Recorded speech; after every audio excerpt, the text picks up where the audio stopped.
Welcome to another episode, Music and Muscle. So we like to bring interesting people, especially people that we bump into that think, okay, well, who's that person in that corner doing that exciting or interesting training session, going with high intensity? Who is that person? And we get curious. So we reach out to people and say, okay, well, listen, we respect what you're doing. We want the world to see what you're doing and kind of get a little bit more insight into who this person is. So without further ado, please introduce yourself. So hi guys, my name is Pola. I'm a dyslexia specialist teacher and assessor, but that's just from 8 to 5, and then I'm just muscle, music and mates. In summary, I love that. Muscle, music and mates. See, that's your circle. That's the order. I love it. You're one of us, so you're well in with us. We love that. What we wanted to do is bring you in and just kind of get a little bit of insight into who you are, what you do. Because I think it's important that we understand that the people that come into the gym, we're normal, but we also have a role in society, and how the gym kind of ties into our day-to-day lives and makes us more efficient. And we're trying to see the correlation with that, as well as the link with music. What's your passion? And you mentioned your job. Is that your passion? I mean, what makes you get up in the morning? Well, the passion job is definitely my passion, because you cannot work with people that have learning needs without the connection you build with them. So you've got to be committed to that. Yeah, you have to. Yes. And it's very sensitive for many families and for the children themselves. So you have to have a certain level of empathy with them. And it affects you emotionally as well. At least it does affect me. But what makes me tick is basically that. I can give them the strategies to cope, and I see the progress, and then you see the change. So that's really rewarding. Interesting. She assesses young children to determine if they have learning disabilities. Is that along the line of what you do? Yes. So the initial process is just to have a conversation with the parents and with the teachers. So usually the teachers will speak to me about a particular child and say, listen, something's off. So then we have the conversation with the parents and say, we think that there might be a learning need. And then if they are on board and want to investigate further, then we'll do a detailed questionnaire with the parents, with the teachers, and that will determine the assessment itself. So I'll be looking at things like general IQ, working memory, processing speed, and then the attainment skills like reading, writing, maths. It depends, fine motor skills as well.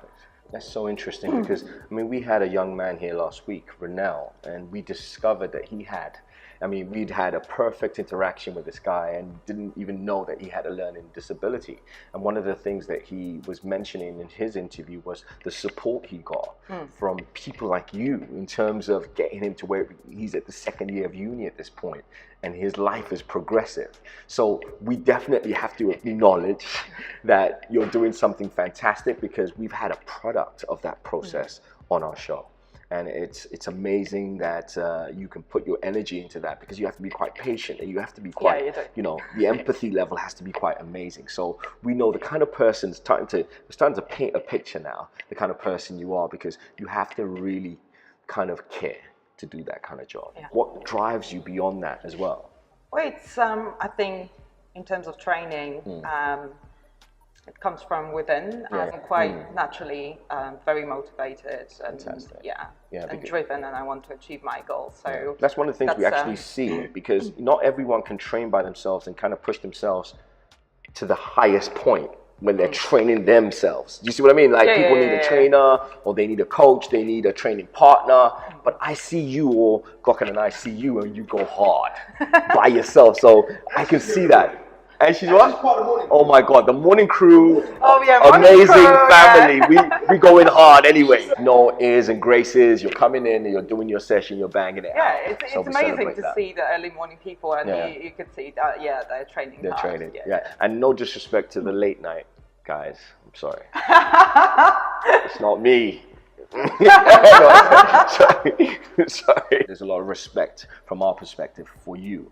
So we're now going to tie that into the musical thing, in terms of what track or genre of music that you're into, and what track ultimately takes you to another level. So the first one is, what genre of music are you into? Yeah, that's rock, metal, grunge. So you know what?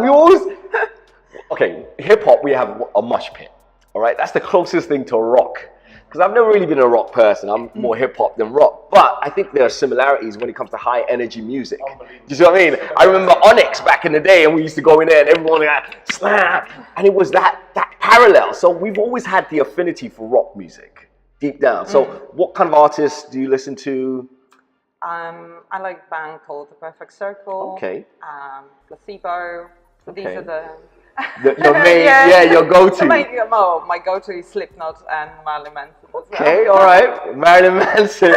There's some names I recognize there. Okay, so we get it. You know. Yeah, what was amazing. So we were talking about sometimes that you don't always listen to music because of the type of music you listen to. Because if you're training a particular way where you're doing slow precision training, if you bring the rock there, you might have to. They might have to close the gym down. So just tell us about that in terms of when you listen to music, what you use your music for.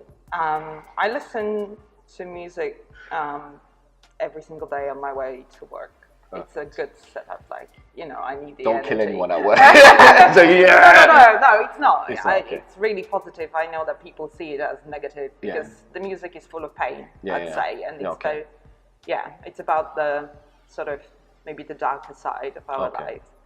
Well, that's interesting because I think you're right, because that was my go-to thing of, negative, I guess, because I was mocking that to a certain extent. And I see that there's a passion there and there's a love for the music because it addresses an inner you and the inner pain within you. Yeah. And I don't mean to undermine that at all, but I get what you're saying because music does evoke emotion or I guess, what would you say in terms of marinating the soul?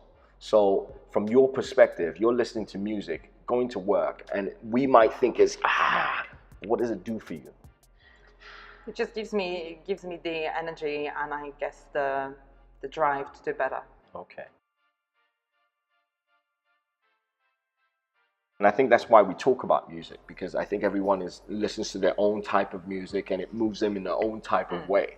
So it's interesting to get a different perspective. It's really good to have that representation on our show, in regards to music and what type of a different genre of music. So it's quite interesting.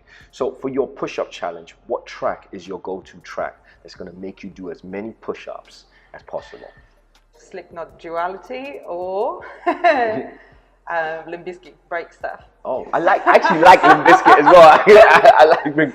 Well, that's the bridge between the two. Like, we look down on Limp Bizkit, but that track is dope. Okay, so which one are you gonna go? You've got to pick one. Let's go with Slipknot. Your dietary profile is what? Paleo. So I was learning about this today because we've had this resurgence of veganism and all sorts of different formats of feeding yourself, and I kind of learned that today. And that is what is so paleo is very natural way of eating, so ancestral way of eating. Okay. So you try to eat meats, fish, good oils, vegetables, tubers, and avoid grains and dairy. It's amazing. It's amazing. So it's a different perspective. Guys, it's about finding you and finding what works for you. So, we bring in examples here so you can just kind of search within yourself and gravitate to what works. Whether it's being a deep carnivore or vegan or, how do I pronounce? I keep paleo. I don't, for some reason, I might need to see you. Listen, you never know. So we're going to have a session after the session, yeah? So thank you so much for coming. I appreciate it. We're going to check out the push-up challenge and a little pre-workout.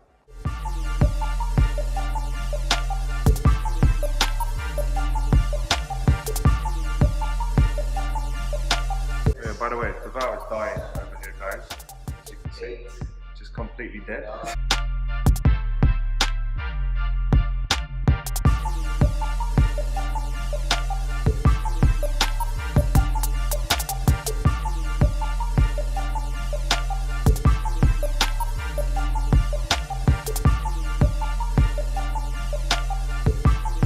Push-up challenge, you know the rules. No cheating. Chest touches the plate for it to count. No cheating. Music and muscle, we're about completing the task with gusto, precision, Pola, go for it.